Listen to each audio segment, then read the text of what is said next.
Hola, buenas tardes. Mi nombre es Alcira Martínez. Soy la analista para el programa de ciudades compasivas para la ciudad de Pasto. Hoy abordaremos el tema del cuidado en la discapacidad y para ello hemos invitado a una profesional experta que hace parte de la red de Manizales Contigo. Ella es Zaida Ramírez, una enfermera jefe egresada de la Universidad de Caldas, con más de 24 años de experiencia en el manejo de pacientes con trastorno en la movilidad. Bienvenida, Zaida. Muchas gracias. Gracias por brindarme este espacio. Y pues nada, vamos a tocar unos temas demasiado importantes para la comunidad porque sabemos que estos espacios son importantes para tocar estos diversos temas que nos atañen y que el diario vivir lo podemos tener en nuestra casa, a nivel hospitalario. Como les decía Alcira, mi nombre es Aida Patricia, enfermera durante 24 años, pues muy contenta de estar aquí en este espacio. Hoy vamos a abordar el tema de generalidades en la discapacidad motora y vamos a tener otros dos temas que van muy articulados sobre la mecánica corporal y la tríada del cuidado. Gracias, Aida. Gracias. Damos inicio a la formación. Además, quisiera hoy también enviar un saludo muy especial a unas invitadas que son madres cuidadoras de hogares sustitutos que nos están acompañando en esta transmisión.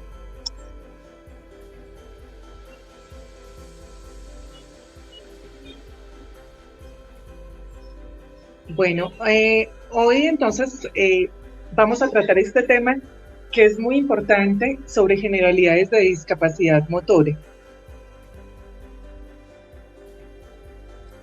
Nuestro objetivo es promover la inclusión y la accesibilidad para todas las personas, independientemente de todas las limitaciones físicas y entornos accesibles, así como crear una actitud muy positiva hacia las personas, mejorando la calidad de vida con los recursos y apoyos necesarios, aquí incluyendo a la parte familiar, de comunidad e interdisciplinaria. También favorecer la reducción de barreras que enfrentan las personas con discapacidad, no solo motoras, sino con las diversas discapacidades que tenemos. Esto incluye la eliminación de barreras arquitectónicas, la adaptación de tecnologías y herramientas y la formación de profesionales. Nos debemos sensibilizar a que debemos tener un conocimiento muy detallado acerca del tipo de patología que vamos a abordar para poder dar un muy buen beneficio tanto al paciente como a la comunidad. Y la formación y la sensibilización no solo del profesional, sino del público en general, según sus necesidades y derechos de todas las personas con discapacidad motora. ¿Pero qué es una discapacidad motora? Es una condición que afecta el movimiento y la coordinación de los músculos. Puede ser causada por lesiones cerebrales, neuromusculares o trastornos genéticos. Las personas con discapacidad motora pueden tener dificultades para caminar, moverse, hablar y realizar tareas cotidianas. Sin embargo, pues con el apoyo adecuado se puede llevar una vida plena y activa. ¿A qué nos referimos aquí?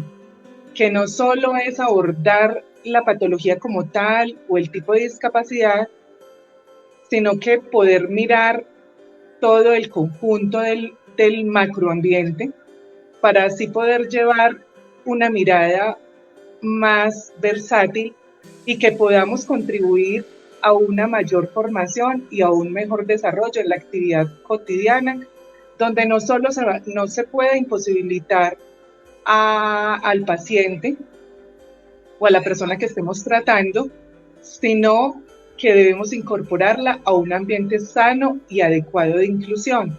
Cuando hablamos del término inclusión es poder adaptarlo a nuestras condiciones ambientales y emocionales, sociales, para un buen desarrollo, tanto físico, mental y espiritual.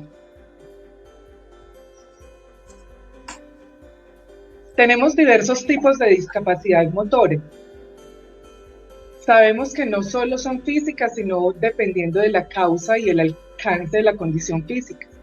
Tenemos algunos ejemplos por señalar, como incluye la parálisis cerebral, porque esto viene desde la parte genética o debido a una infección, donde puede conllevar a tener una dificultad a nivel del desarrollo muscular, algunas alteraciones de tipo motor, y ya cuando es de aspecto genético, como es el caso de la espina bífida donde no se desarrolla esa condición normal de la alineación de la columna vertebral y el desarrollo motor adecuado. Hay diversos tipos de discapacidades. Tenemos la física, que la física puede ser porque falta alguna parte de la parte motora. Podemos ver un ejemplo que es el caso de los pacientes amputados o de tipo motor, como es el caso de las meningitis, donde la persona tiene no solo una falta del movimiento de columna, sino a nivel de todas sus extremidades. A nivel intelectual, pueden tener una discapacidad a nivel mental, pero hay siete tipos de discapacidades, como está física, intelectual, mental, como el tipo autismo, en las condiciones de discapacidad múltiple, sensorial, donde no solo fallaría el lenguaje, sino diversos tipos de la parte de todos los órganos de los sentidos, y discapacidades de tipo auditivo, visual o la sordoceguera, que no solo es que se pierda la parte visual, sino que también pueden no escuchar. Esto está contemplado según la resolución 1239 del 2022, según el Ministerio de Salud. Hablan de muchas discapacidades, pero aquí es donde tenemos que ver la posibilidad del manejo a nivel interdisciplinar, para que sepamos cómo vamos a manejar ese tipo de pacientes y que esto conlleve a una muy buena atención de acuerdo, uno, a la patología o enfermedad, al desarrollo de cómo se maneja la parte de la patología, que en este caso se tiene mucho conocimiento, porque si bien las personas cuidadoras, el entorno familiar, el equipo interdisciplinario, tienen mucho conocimiento acerca de cómo se maneja cada una de las discapacidades, no solo a nivel hospitalario, sino a nivel institucional, para poder compartir todos estos conocimientos a nivel de familia y a nivel del entorno que atañe tanto al paciente como el equipo interdisciplinar y al apoyo que pueden hacernos los cuidadores. Entonces hay 7 tipos de discapacidades bien interesantes, y saco un artículo muy interesante que es acerca de cómo es esa discapacidad y cómo la ley también cubre a los padres, a las cabezas de hogar, según en Colombia, el artículo 1618 del 2013, donde los hijos o la persona que está discapacitada tiene derecho a tener un buen trato, una muy buena rehabilitación, un buen tratamiento que hace que evolucione más rápido la enfermedad. Anteriormente no se hablaba de todos estos recursos, no solo desde la parte de la enfermedad, sino desde la parte social y política. Hay normas y hay protocolos institucionales que conlleven a que se ejecute un muy buen plan de alta para que sea satisfactorio el manejo y la inclusión de los pacientes con discapacidad. Aquí tenemos una bella imagen de donde todo tipo de discapacidad puede llegar desde tipo genético y coger todos los grupos poblacionales. Tenemos varios ejemplos de discapacidades, como es el caso de tener un proceso de inmovilidad o de discapacidad o de minusvalía a nivel de miembros inferiores, como es el caso de las amputaciones, o tener una discapacidad de tipo sensorial que es poco notoria, pero que si bien también puede estar en el desarrollo de tener varias dificultades para podernos relacionar con el entorno y con el equipo de tipo social. Entonces aquí tenemos unos chicos que se ven súper sanos, pero que de igual manera pueden tener sus discapacidades no solo físicas, sino sensoriales e intelectuales. Zaida, ¿y Vemos tú no aquí. pudieras comentar alguna experiencia que tú hayas tenido en cuanto al cuidado en este tipo de discapacidades dentro de tu profesión, dentro de tu cuidado profesional? Sí, yo en esa parte, hospitalaria, comunitaria, me he enfrentado a muchos tipos de discapacidades, pues me enfoqué más que todo en la parte de adultos, pero ha sido muy enriquecedora porque la verdad tenemos un recurso importante que es la parte hospitalaria. Allí aprendemos a manejar los pacientes y a cómo debemos manejarlos en un momento dado para hacer una movilización, para saber qué tipo de inmovilidad y cómo lo podemos hacer. Ahora más adelante vamos a hablar sobre la mecánica corporal. Esto conlleva a que podamos ser unos instrumentos activos y cuál es nuestra responsabilidad a nivel no solo profesional, sino para poder transmitir el mensaje a la persona que esté cuidando o al cuidador para poder hacer de que el paciente se incorpore a una vida asistida, que a pesar de su minusvalía podemos colaborar demasiado y podemos ser activos en la forma de la secuencia de que si bien siguen un tratamiento hospitalario, puedan guardar una forma de vida no tan diferente, sino incorporada a nivel social. Entonces ha sido muy enriquecedor. La verdad ha sido muy enriquecedor porque esto nutre y hace que verdaderamente, dependiendo del tipo de paciente, podamos llevar nuestros conocimientos a otro nivel y que podamos concientizar de que son seres humanos y que desde la parte humanística podamos transmitirles con todo el amor no solo nuestros conocimientos, sino poder llevarlos a una vida donde mejore su calidad de vida. Muchas gracias, Aida. Sí, muchas gracias a ti, a ti.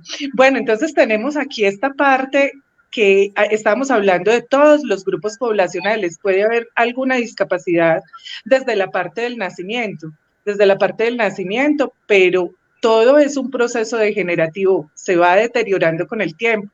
Por eso aquí les muestro esta imagen tan interesante del adulto.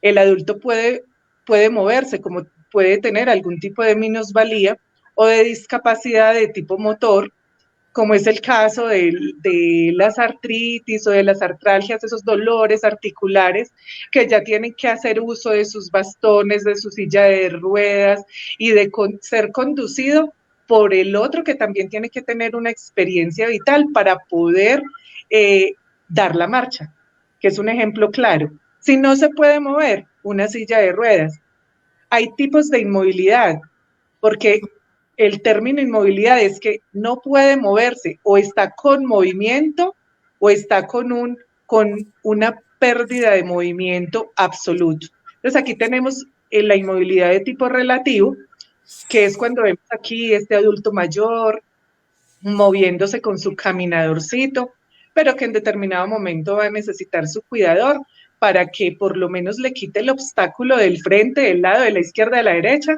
para poder hacer un movimiento claro, ajustado y seguro.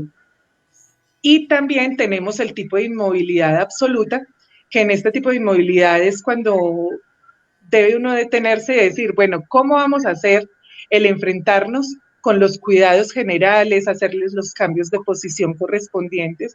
Porque allí viene otro tipo de deterioro, no solo de tipo de movimiento, sino ya viene otro cambio por la parte nutricional, que la piel se desfacele o que se pele y genere unas úlceras impresionantes. Entonces ya tenemos la conducta aquí y se le va a dar un plan de manejo a las personas cuidadoras para hacer un cambio de posición.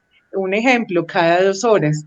Yo no puedo dejar de que el paciente se me le pierda la integridad de la piel y llegue a generar otro tipo de patologías o enfermedades como la infección, las úlceras que duelen, hay unas que duelen, no tanto las externas, cuando se va agrietando la piel hasta entrar al hueso, que ya son tipos de úlceras en todas esas prominencias óseas, como son hombros, caderas, espaldita, los codos, los talones.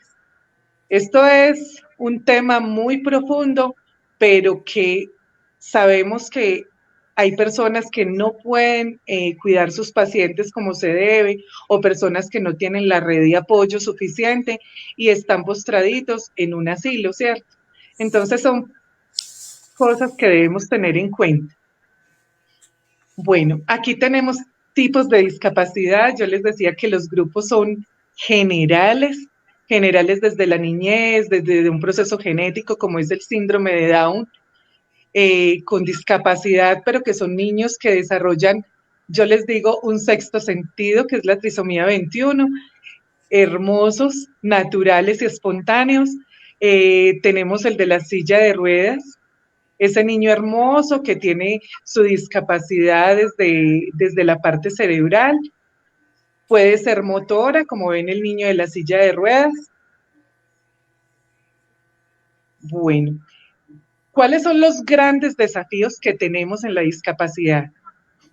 Tenemos que las personas con discapacidad enfrentan demasiados desafíos en la vida diaria, no solo para interrelacionarse e incluir socialmente, pueden tener dificultades para poder trasladarse de un lado al otro en el transporte público, también en la inclusión para que puedan contribuir en la parte social con sus labores y participar en actividades recreativas. Además, aún siguen siendo discriminados. Tenemos que tener esa claridad de que son personas que nos necesitan, pero que si bien pueden desarrollar otro concepto para poder adquirirlo, para poderlo adquirir y trascender, y que no sean excluidos, sino comprendidos. Y es importante trabajar juntos en red de apoyo para crear un mundo más inclusivo y accesible para todos. Podemos ser normales, pero en algún momento, por un trauma, por un accidente de tránsito, podemos quedar con un tipo de discapacidad y desarrollar otros nuevos campos de acción para ser tan importantes a nivel mental, social y espiritual.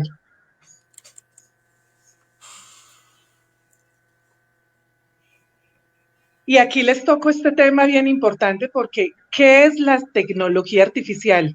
Es un avance que ha construido una nueva trayectoria. Inicialmente hablábamos de un bastón, de una silla, de muletas, pero ahorita con todo el avance artificial podemos hacer de que se tenga una vida mejor para las personas discapacitadas.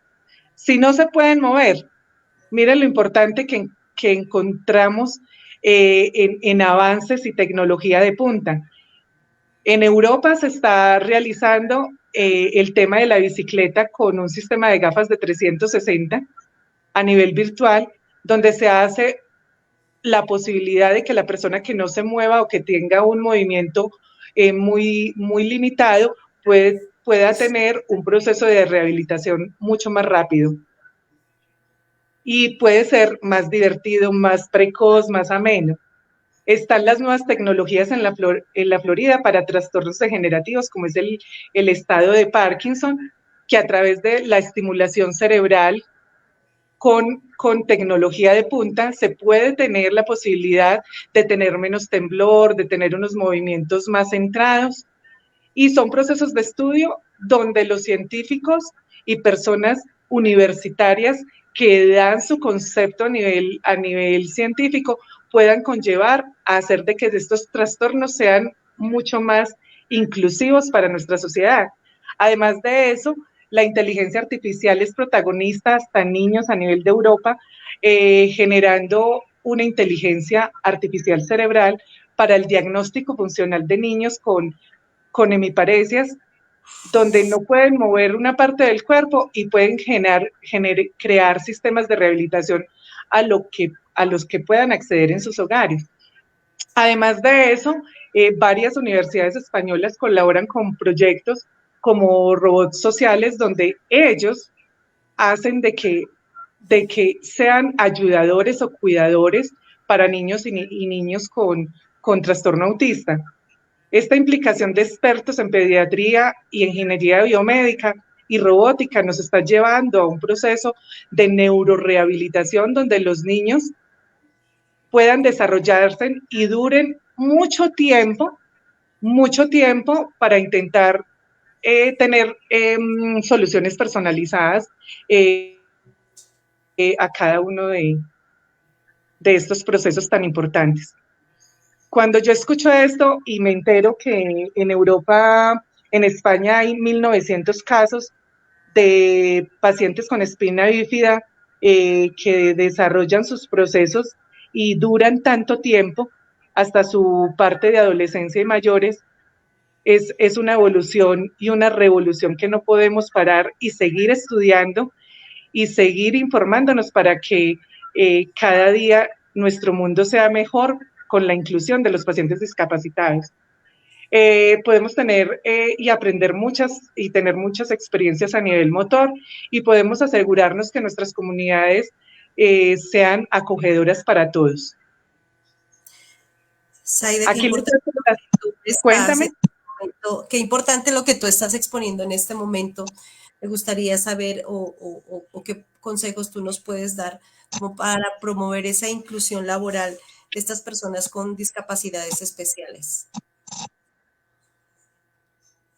El Ministerio de Salud y los entes gubernamentales han hecho posible esta parte en la parte de teletrabajo, en la parte de derechos y valores que hacen que efectivamente se haga una inclusión correcta y que podamos hacer de que estas personitas no estén tan aisladas de la sociedad y que sean tan inteligentes y tan interesantes, porque es que este tema a mí me vuelve, o sea, es muy expansivo, es un tema que es muy interesante. ¿Por qué? Porque todo va avanzando. Yo me acuerdo hace 24 años que solo se manejaba silla de ruedas y en mal estado. Sí. Bordones, que solamente estaba como el puente de apoyo y el resto se le colocaba una almohadillita con micropore. Y miren todo lo que ha avanzado en estos 24 años la tecnología artificial.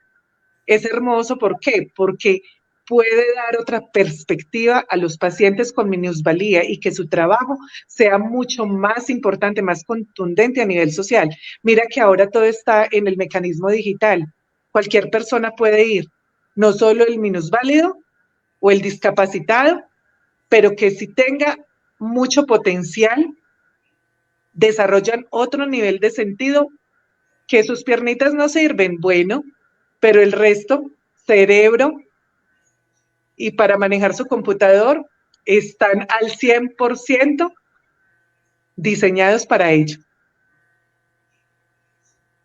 Entonces aquí ven unas imágenes donde solo estaría la terapeuta física, la fisioterapeuta, pero mira todos los apoyos que hay a nivel artificial, no solo manejando las extremidades, no solo manejando la parte sensorial. Ven este niño a nivel del computador, cómo con solo una idea desarrolla todo el potencial, desarrollando resultados.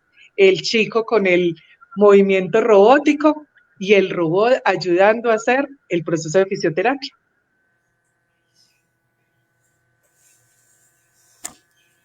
Estas imágenes nos dejan, mejor dicho, en alerta. ¿Qué más hay por aprender?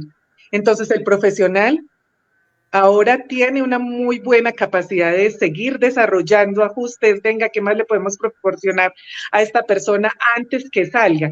El plan de alta, por ejemplo, mi experiencia desde que sale el paciente, y bueno, el manejo del plan del alta, qué recomendaciones voy a darle, qué otras oportunidades qué puedo darle, qué otros consejos puedo darle a la familia y al paciente, porque el paciente me escucha y si no me escucha, hago que se transmita el mensaje por medio de lo escrito, por medio de su discapacidad o por medio del otro, del cuidador, que la familia pues es una red de apoyo increíble.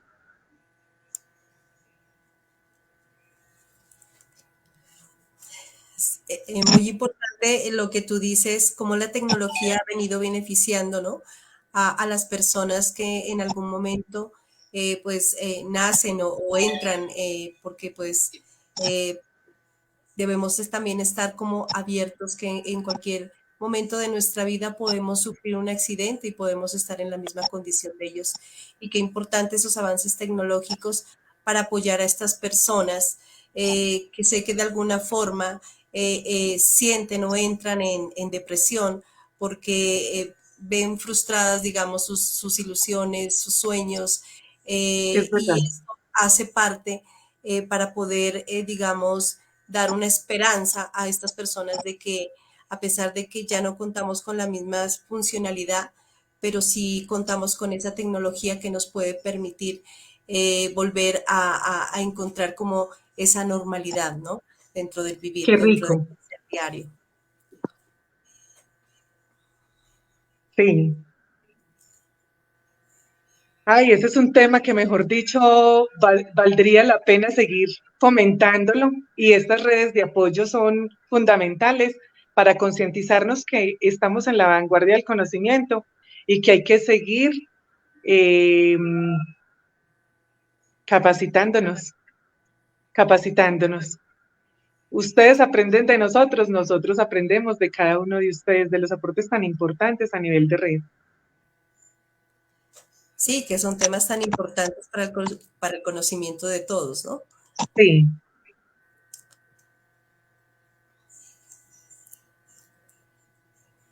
Bueno. Seguimos entonces con el siguiente tema, que es mecánica corporal. Un tema supremamente importante, ¿por qué? Porque ya hablamos sobre los discapacitados, sobre las personas que tenemos que atender, pero hasta qué punto podemos manejar nuestra higiene postural, nuestro adecuado ejercicio. No solo los profesionales en salud, que tanto los cuidadores, que tanto las personas que conocen experiencia como las familias, que día a día nos están preguntando qué pasa, cómo le ayudamos, es concientizarnos qué tipo de pacientes tenemos, pero también nos debemos preocupar por nosotros mismos. Entonces, ¿qué es la mecánica corporal?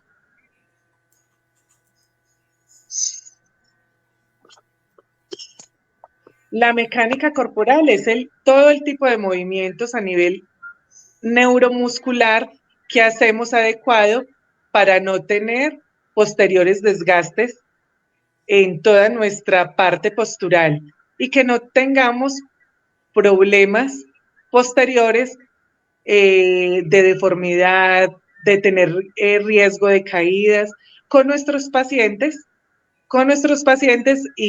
y de nosotros mismos. Nuestro objetivo es facilitar el uso seguro y eficiente del grupo de músculos adecuados, evitar riesgos del paciente y cuidadores, prevenir anomalías musculoesqueléticas. Y aquí les tengo la definición de mecánica corporal, que es ese uso eficiente, coordinado, seguro del cuerpo, para que se dé un adecuado movimiento y mantener un equilibrio durante la actividad, bien sea de nuestro propio movimiento al desplazarnos para cuidar nuestros pacientes o cuidando nuestros pacientes antes, durante y después guardar nuestro equilibrio. Esto nos sirve para cualquier tipo de actividad. Vemos en esta imagen cómo nos debemos parar, porque uno a veces no es capaz, no se es capaz, uno está haciendo una posición y no se cuida, y es guardar el adecuado alineamiento de toda esa parte neuromuscular y musculoesquelética. A eso nos referimos, no solo la parte esquelética, sino también cerebral, porque nuestro cuello también falla si no tenemos esa parte cervical, toda esa cervical la que está unida al cráneo, entre el cráneo, el cerebro y la columna, entre el cráneo, el cuello y la columna, hace que tengamos un adecuado proceso. Entonces debemos ser muy derechitos, caminando como se debe hacer, y levantando un objeto es doblando nuestras rodillas y guardando erguidamente o estar derechos en la columna vertebral. Esta es la adecuada posición. ¿Cómo levantamos un objeto? Debemos plejar nuestras rodillas. Al alzarlo, el objeto debe estar más cerca de nosotros para que nos genere menos peso. Y cuando estamos derechos, debe estar más cerca el objeto. Aquí miramos la imagen que como cuidadores debemos estar entre más cerca, más cuidado, más seguridad vamos a tener en el peso tanto del paciente como de nosotros mismos. Si tenemos seguridad en nuestro caminar y en el respaldo que tenemos hacia nuestros pacientes o hacia nuestro familiar, en este caso, o el niño que vamos a cuidar, o el adulto mayor, o el adolescente, o el paciente que tenga síndrome de inmovilidad, entre más cerca estemos, mucho más viable que tengamos menos riesgo de caídas. Y también utilizar los objetos, los recursos específicos que necesitamos, como por decir algo, si vamos a desplazar un paciente de una cama a una silla, tener todo muy cerca y girar enfrente al paciente para guardar la seguridad tanto de él como la seguridad nuestra. Vemos algunos ejercicios que debemos tener de la mecánica corporal, como es acercar el paciente, utilizar medidas de apoyo como las sábanas de movimiento. Vemos que la posición siempre debe tener cuidado de la columna vertebral, de la flexión de nuestras piernas, y que en caso tal de que el paciente sea muy pesado o nuestro familiar, debemos estar muy cercano a él y pedir ayuda. El no pedir ayuda cuando el peso es superior a nosotros conlleva a tener una sobrecarga que genera un desgaste posterior y deformidad de nuestro cuerpo.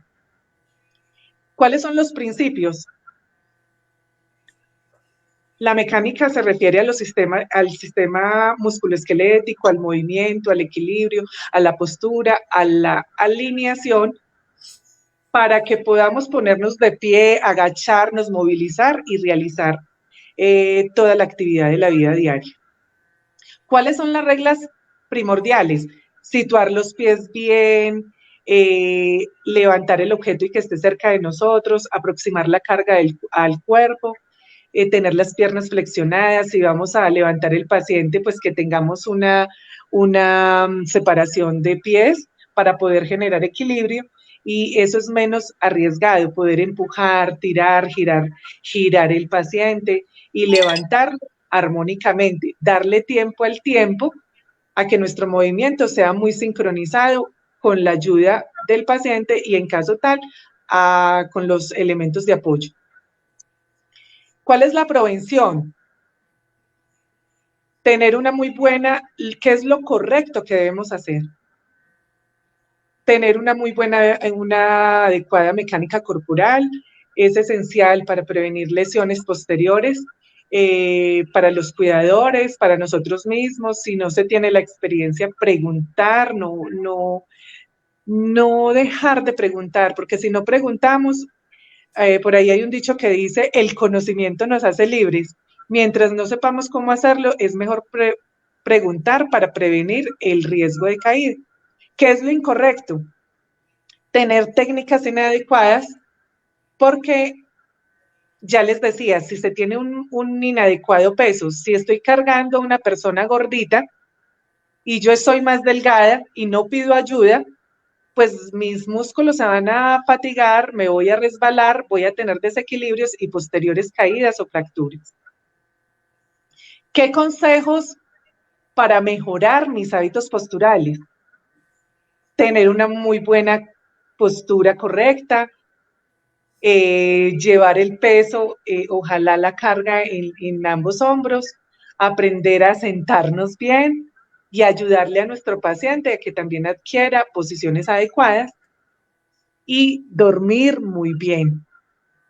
En esta parte es muy aconsejable que la persona desarrolle hábitos adecuados de dormir, como se toma agua de acuerdo al kilogramo peso, dormir de 6 a 7 horas para estar alerta y no llegar a tener errores por un mal descanso, y el cuidado personal tanto del paciente, de acuerdo a la patología, como para nosotros mismos, que somos los cuidadores. Somos todos importantes. ¿Cuáles son los beneficios de una higiene postural? ¿Qué es una higiene postural? La higiene postural es saber cómo nos paramos, cómo cuidamos nuestra postura, cómo damos unos buenos consejos para poder, en el ámbito familiar, poder proteger no solo al paciente, sino a nuestra familia, a nuestros futuros cuidadores. El relevo es muy importante de cada uno de los integrantes de la familia quien va a cuidar el paciente, porque no somos humanos y tenemos derecho al descanso, optimizar nuestro trabajo muscular, descansar, fortalecimiento de nuestra musculatura, tanto interna como externa. En esta parte va el equipo interdisciplinario con la terapia física, todo el apoyo multidisciplinar del nutricionista, del médico, asistir a los controles, realizar el tratamiento adecuado y con todas las indicaciones médicas de enfermería, los cuidados del plan de alta. Es muy importante leer todas las indicaciones que nos dan hospitalarias, pero también en casa, porque toda la continuidad sigue en casa. Entonces, para que tengan en cuenta que efectivamente todo va de la mano, tanto paciente como familia, como apoyo médico y el apoyo familiar. Todo esto conlleva a prevenir dolores de espalda y tener posibles contracturas o desgarros.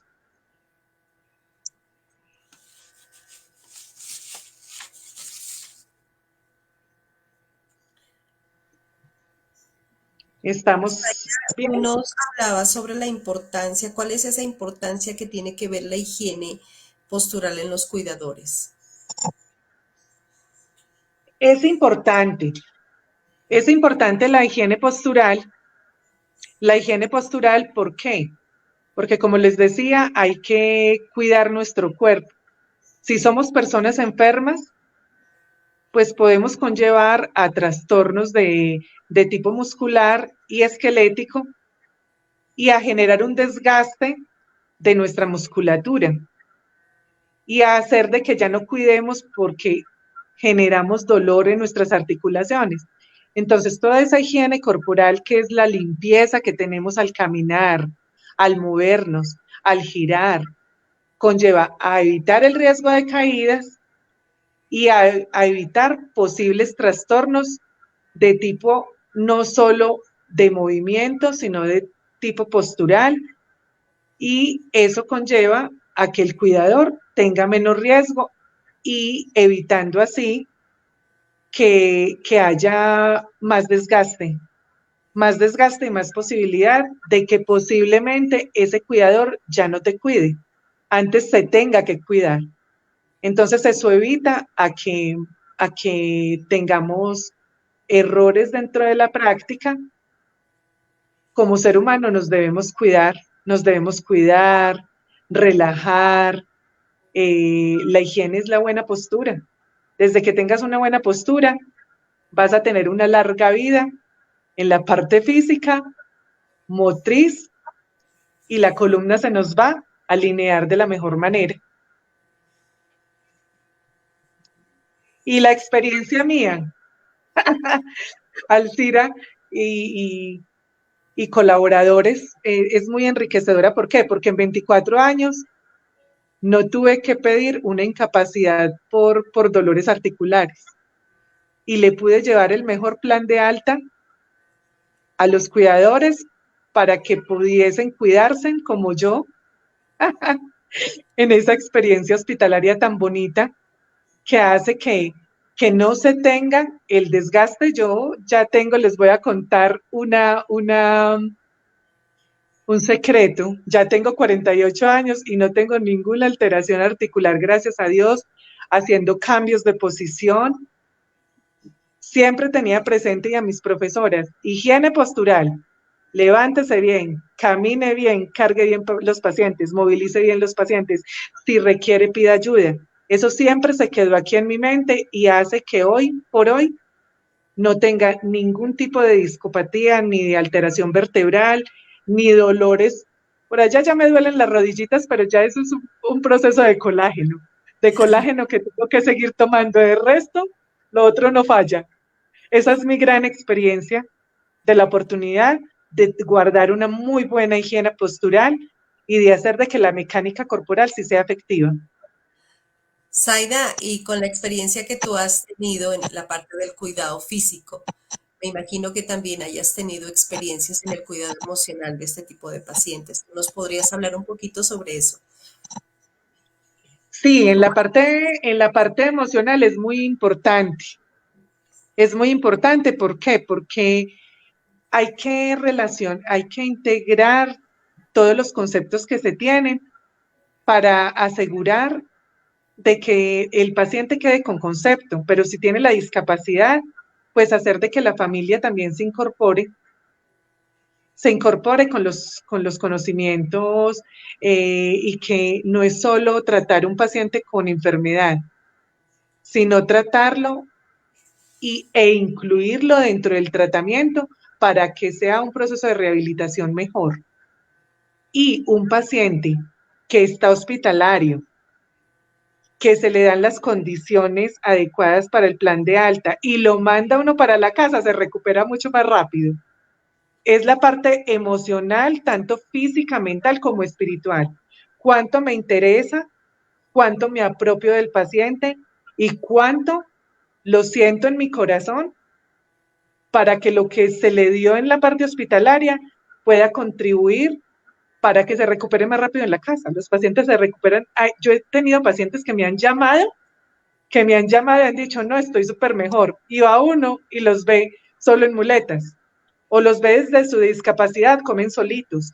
Entonces no es dejarles, no, que porque el paciente es discapacidad, venga, yo le doy la sopita, nada. ¿Hasta dónde puede manejar sus manitos para poder incluirlo desde la parte social? Usted puede hacer esto, vestirse hasta la mitad, yo le ayudo el resto. O yo le ayudo a comer, usted se toma la sopita, bueno, hacer tantas cosas, porque el paciente no es mirar el paciente desde la discapacidad o desde la falta de movilidad, sino decir, venga, ¿hasta dónde me puede ayudar usted? Porque yo sé que con fe todo es posible y hay pacientes que neurológicamente han salido porque han tenido fe. Desde la parte espiritual tenga su credo, porque yo en eso no me meto, en la parte de inclusión social, hay que respetar el derecho de la raza, de la religión, de que cómo se comporta el paciente y bueno, otras cosas de más. Sí, y es como no llegar digamos, a inutilizar, ¿no? A las personas. Porque de pronto el amor que nos lleva a ese cuidado de esa persona, de ese ser querido, a veces lo sobreprotegemos, ¿no? Por Sí, algún tipo de discapacidad que pueda llegar a tener ese ser querido. Y por esa angustia de que esta persona no pueda valerse por sí misma, ¿no? Entre comillas, diría yo, porque hay muchas personas con discapacidades que nos dan ejemplos de vida, ¿no? Hay muchas personas que incluso hacen más que las personas que tenemos todas las capacidades eh, en buen estado, ¿sí? claro. Entonces, pienso que la magia de esto o el consejo, ¿no? Para todos aquellos cuidadores que tienen personas a su cargo, es no inutilizar a sus pacientes, o sea, es darle la oportunidad de que cometan desafíos, ¿no? Dentro de su propio autocuidado. Para llegar de pronto con el tiempo potencializar, ¿no? Esas ganas de querer salir adelante, porque yo creo que de lo contrario vamos a tener estas personas todavía más arraigadas a su condición, ¿no? A esa problemática. Entonces pienso que ese autocuidado también en el paciente, de darle como el ánimo, ¿no? De que, bueno, estás en esta condición, pero mira, hay muchas alternativas o cómo puedes tú superarte y poco a poco ir condicionándote de una mejor forma, ¿no? A la condición a la que estás asumido, pensaría yo. Sí, tú puedes, date un día a la vez. Sí se puede y podemos evolucionar. Si tú me ayudas, yo te ayudo. Y todos Sí, vamos a salir adelante. No es verlos como, no, es que allá el discapacitado, no, es integrarlo, apoyarlo y saber hasta dónde podemos potencializar su etapa de minusvalía, porque puede ser prolongada, pero o puede ser de tipo leve, un traumatismo, qué sé yo. Entonces se puede ir incorporando. Yo conozco un chico autista, un nene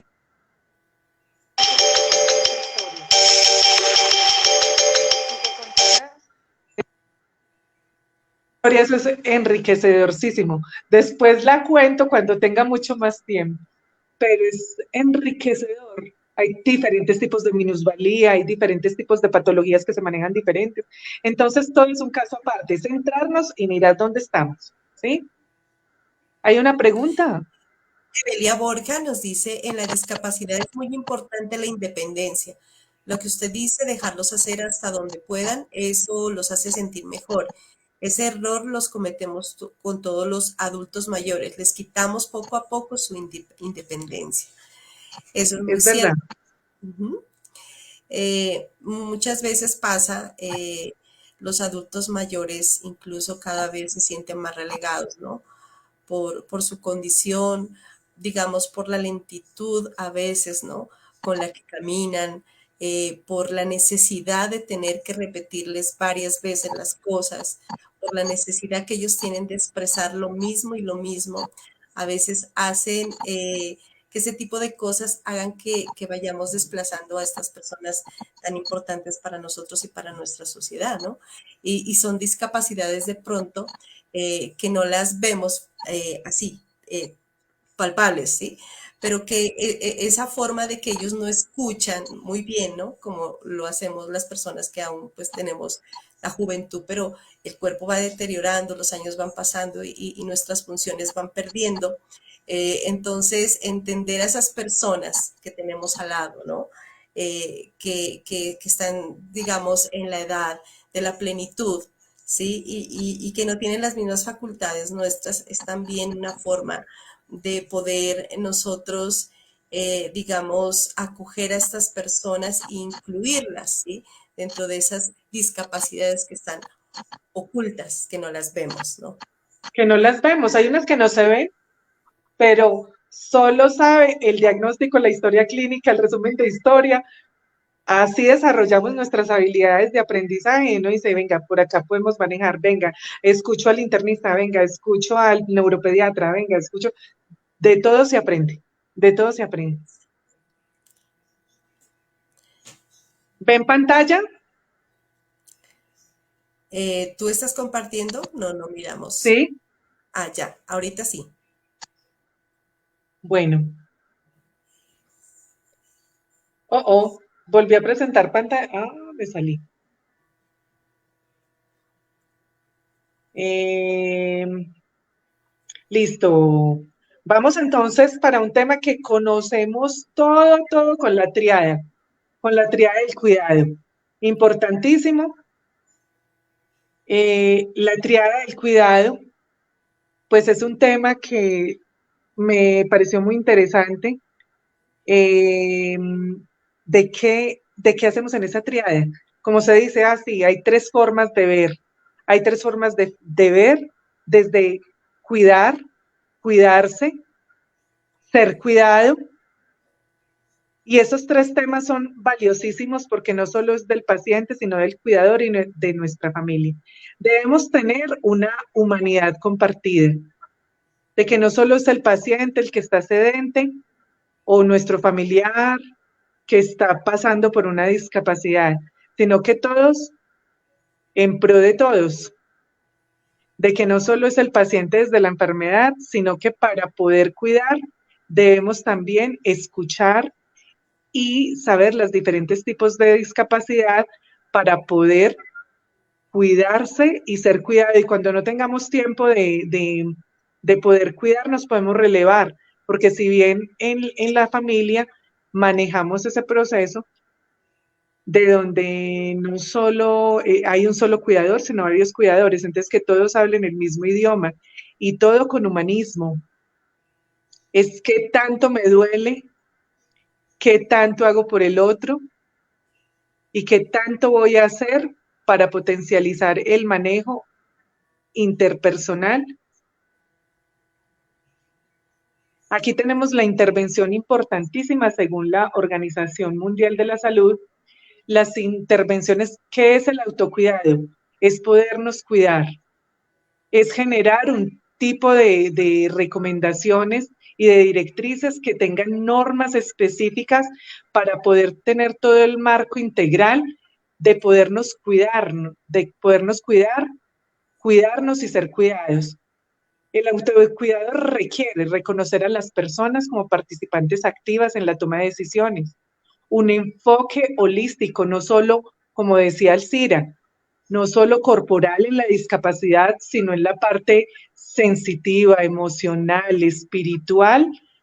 También hay que respetar los derechos humanos de cada uno en tiempos de discapacidad. Listo, ¿cuál es el tiempo?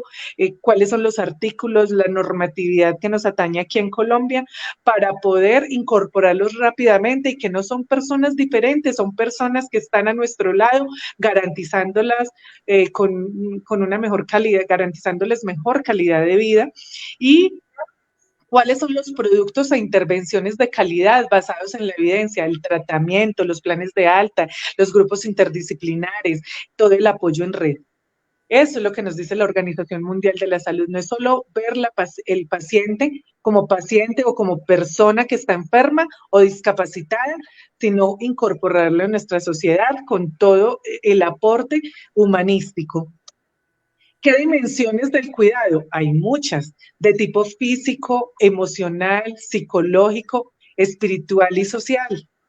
Aquí tenemos todas las dimensiones del cuidado. Este tema lo había visto por allá en el 2022 con una psicóloga hermosa que compartió este tema y que está grabado en Ciudades Compasivas, en el programa de Keralty. Pero ¿qué es el autocuidado según la Organización Mundial de la Salud? La capacidad de las personas, las familias y las comunidades para promover la salud. Acuérdense que antes de estar enfermo debemos prevenir la enfermedad y que si lo tenemos al paciente enfermito en la casa o al paciente discapacitado, hacer de que no enferme más, mantener la salud, hacer frente a las enfermedades con el apoyo profesional de salud y el grupo integral del manejo en casa, es todo el apoyo familiar.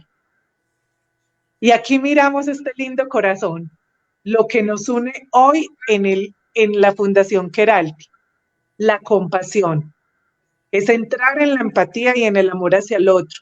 ¿Qué tanto compromiso tenemos hacia el otro para poder apoyar y poder contribuir a una muy buena calidad de vida para lo que quede en el resto de su vida. Sabemos que nuestra vida es un segundo, pero seguimos adelante contribuyendo en esta parte porque no hay como ser amado para poder amar. Entonces es el término de la empatía. ¿Qué tanto me duele el dolor del otro? ¿Qué tanto le puedo aportar el otro para poder instruirlo y para poder crecer con él junto a su tratamiento, junto a su crecimiento a nivel de rehabilitación y en todas las dimensiones, tanto espiritual como social? Aquí miramos un aspecto supremamente importante. O miramos a nuestro paciente, a nuestra persona cuidada con lástima o compasión. ¿Qué es lástima? Es como si no me importara nada. Ah, listo, tiene su dolorcito, pues que le duela. Pero ¿cuál es la compasión? Es que me importe hasta dónde puede ser el bienestar del otro en todo el compromiso, tanto de conocimiento como saber hasta dónde podemos hacerlo evolucionar. Como decía la persona que nos colaboró con la pregunta, ¿hasta qué punto podemos ayudar en su minusvalía para que avance en su enfermedad? El término de compasión, lo voy a volver a repetir, permite la bondad, construir relaciones sociales, generar empatía, sentir por el otro, evitar el sufrimiento de otras personas, enfatizando en construir un cuidado para todos. Por eso es cuidado, cuidarse y dejarse generar todo el proceso de autocuidado. El círculo de cuidado es supremamente importante. ¿Por qué? Porque aquí tenemos que ver el apoyo no solo en la parte micro. Aquí se manejan los 3 tipos de círculos que todos son importantes. ¿Cuál es la parte micro? La más cercana, la meso, donde está todas las personas alrededor. La gente más cercana es la micro, la meso es la parte institucional y la macro es la parte institucional. Entonces todos somos importantes. Tengan en cuenta que todos somos sociales. El ser humano de hecho se hizo social para reconocer nuestras propias necesidades. Y aquí les dejo esta frase hermosa: la compasión comienza cuando soy capaz de quitar la atención de mí mismo y ponerla en el otro. Muchas gracias. Mejor dicho, esto es un tema que debemos tener 2, 3 horas, 4 horas, y esto nunca terminará. Son temas muy importantes para recordar, para resolver, para apoyarnos entre todos. No me miren como enfermera, sino como una persona que está aquí para aprender y dejarse también instruir. Muchas gracias, mil bendiciones. Aquí espero. ¿Qué más preguntas hay? Muchas gracias, Aida, por todo ese aporte en su conocimiento y en su experiencia del cuidado de este tipo de pacientes. Gracias pues también a todas las personas que nos han acompañado hoy. Pues por ahora no veo ningún tipo de pregunta o alguien que nos quiera de pronto hacer una pregunta con respecto a todo lo que hemos tratado hoy.